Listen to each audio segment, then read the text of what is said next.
వెళ్ళిపోన్నా. పట్టుకోండి వాడిని, లాక్ చేయండి, వదలదు వాడిని.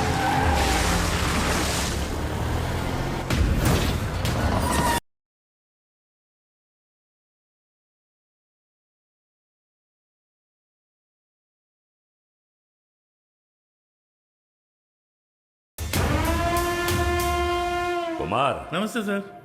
Good morning sir.